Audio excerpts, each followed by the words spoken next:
Hello my dear student Meenakshi স্বাগত জানাচ্ছি। তো আজ তোমার পরীক্ষা আছে, মুখ্য পরীক্ষা আর হচ্ছে পঞ্চম শ্রেণী বিষয় পরিবেশ অধ্যয়ন আর বিজ্ঞানর। তো এটা হচ্ছে 100% প্রশ্নপত্র। এক্সাম দিয়ে আসে মতো কমেন্ট নিহাতি করব যে পরীক্ষার তোমার এই প্রশ্ন আসছে কি না বা দিদি এই প্রশ্ন পচারিଥିଲେ କି ନାହିଁ। তো ଚ୍ୟାନେଲ ନୂଆ ଥିଲେ ସବସ୍କ୍ରାଇବ୍ କରିବ, କମେଣ୍ଟ କରି ଜଣାଇବ ତ ପରୀକ୍ଷାଟା କେମିତି ହେଲା। ତ ବର୍ତ୍ତମାନ ଆମେ ପ୍ରଶ୍ନ ପାଖକୁ ଯିବା।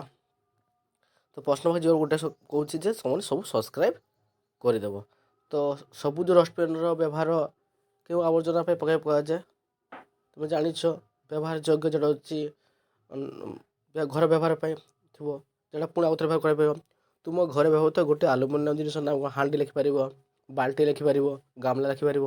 ତୁମ ଅଞ୍ଚଳରେ ବାୟୁ ଦୂଷିତ ହେବାର ଗୋଟେ କାରଣ କ'ଣ? ବାୟୁ ଦୂଷିତ କାରଣ ହେଉଛି